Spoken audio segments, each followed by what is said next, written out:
If you enjoy photographing scale models and miniatures, at some point you're probably going to contemplate replacing the background of one image with the background of another using a graphical software package such as Photoshop. Now there's a lot of reasons you might do this. Maybe you want your build to be part of a scene you simply can't recreate in your home studio, or you want to place your build in a scene from the past and you have an old photograph you want to blend with your scale model. There's really a lot of reasons, and no matter what those reasons are, replacing backgrounds opens up an almost unlimited number of possibilities for your scale model photos. For the video today, this is going to be our final image. It's an image of a 1/35 scale Sherman tank that's been placed on a background image I took at a local municipal airport. It was taken towards kind of towards sunset, which is also the way I've structured my tank picture as well. But this is the goal that we're going to do. We're going to cut out that Sherman tank and we're going to put it in this background. So let's go over to Adobe Photoshop and show you how this was done. So today I'm using Adobe Photoshop Creative Cloud version 2018, which was the most current one at the time of this video. And here you'll see the first image, which is the image of my scale model tank. This was taken on a black base with a blue background. And this is my background picture here.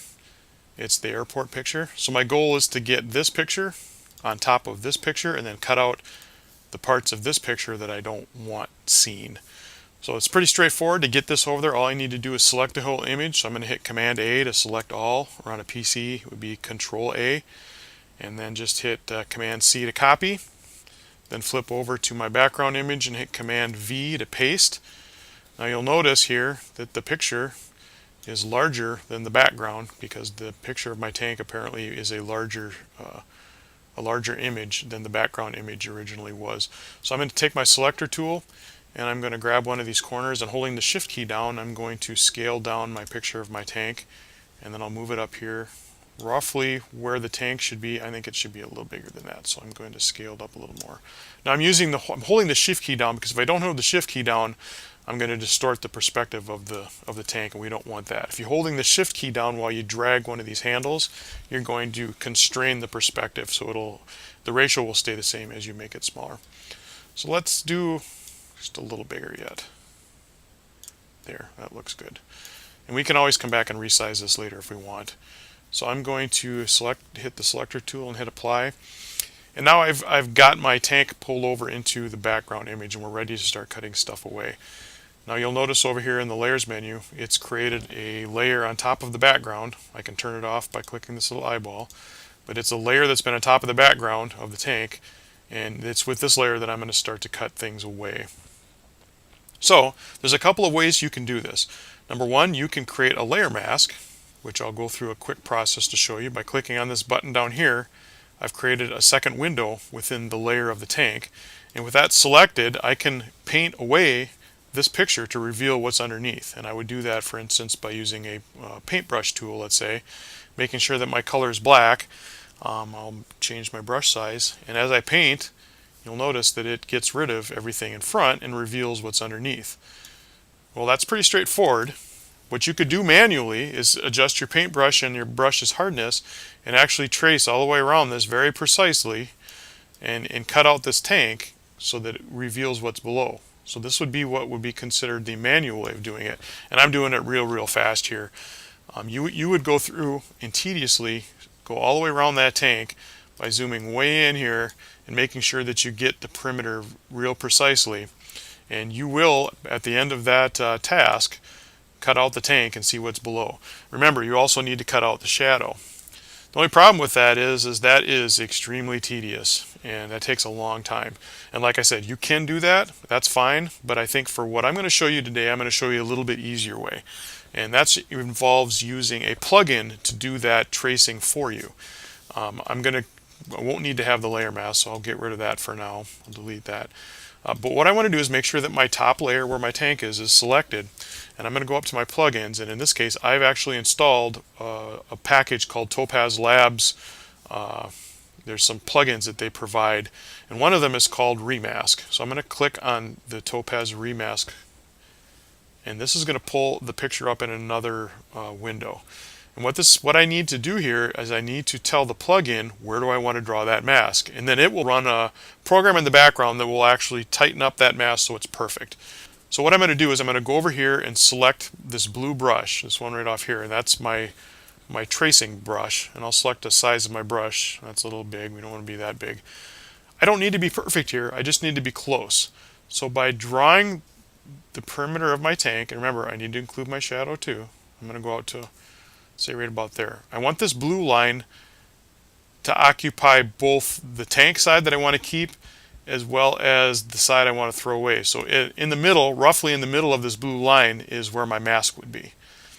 And it's going to figure it out for me. So I'm going to go through and just kind of trace around everything, get it close. There. So now I've traced around my tank. Now I need to tell it what I need to take away and what I want the software to keep. And so that's where the red and the green boxes come into play. I'm going to select the red box for the fill down here, and I'm going to select outside that blue line. You'll see it turns red. That red color is signifying that out here that you want the plugin to get rid of all of this stuff. Anything in here that's green is what you want to keep, and obviously anything that's blue is where you want the plugin to figure out a mask for you. That's all you need to do, and you hit compute. And there you have it. It's figured out the mask. You'll notice anywhere where it's white, that is where it's computed a mask. That stuff it's going to keep. Anything that's black is where it's going to throw stuff away. So we're going to see the background underneath here when this plugin is complete. But you'll notice also there's some kind of shaded gray areas in here. We don't necessarily want those because that's saying that the mask is only partial there. So you're going to see part of the tank, part of the background. We don't want that. So we want to tell it to get rid of some of that. So all I'm going to do is I'm going to go up here to my green brush, and I'm going to select I'm just going to click right in this area. You'll notice immediately it tightened it up. I'm going to go over here, I'm just going to draw a little bit. It doesn't have to be very precise, just right in the area. When I let go of the button, see how it tightens everything up? I'll zoom in a little bit here. Right around here, I'm going to hit that. All I got to do is kind of click in these areas, and it will automatically tighten everything up. I don't know. It's just what you're telling by clicking in there is saying, hey, this isn't good enough here. Make it a little better. And that's all you really need to do. Now when you get up to like the machine gun on the top here, everything's a little bit smaller, so I need to have a very small brush to get in there to do those areas. So you might have to change the size of your brush a little bit. There we go. Well, that's not too bad. That looks pretty good. But you also notice here, there's actually some white outside the tank. That's telling me that it's actually, the mask has gone outside. I don't want that, so I'm going to select the red one here, and that's going to do the opposite. It's going to tighten up the mask in that area. See how that worked? As soon as I clicked in there, it tightened it up right away. So there we go. We have a rough mask drawn. All I need to do is hit OK now, and it's created now a third layer. It's a layer up here, and if you zoom in right here and see, there's like this checkerboard pattern behind the tank. That's telling me that this is transparent. So anything in this area underneath here, it will see. Well, we still have our original layer of the picture we copied over, so I'm going to turn that off, and now watch what happens when I turn off this layer. Boom, there's our tank. Our tank has been cut out, and it almost looks perfect. The software package has done a wonderful job of creating that outline for us. I didn't have to go through the tedious process of doing that, which I could, but in this case I don't have to. But I am seeing a problem.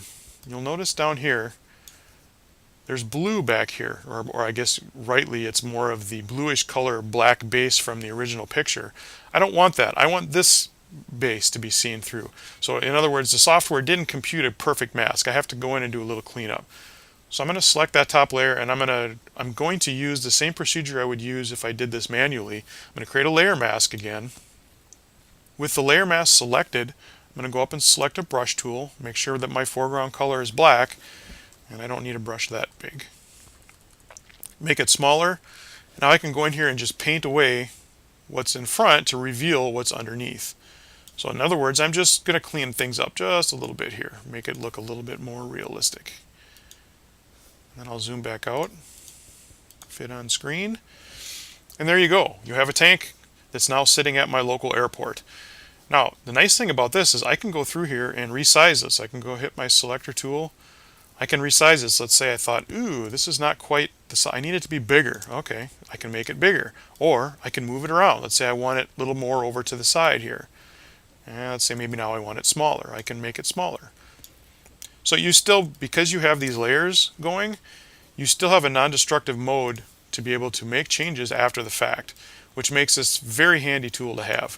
It's one of the reasons Photoshop is so powerful, is that ability to have a non-destructive layer format to be able to go back and make changes to stuff you've already worked on. So now the only thing left to do is, once you have your mask cut out, I'm just going to go up here to layers and flatten the image. That will get rid of all of the existing layers, and we now have a composite image with no layers that I can now save as a JPEG file, and I can put it on social media.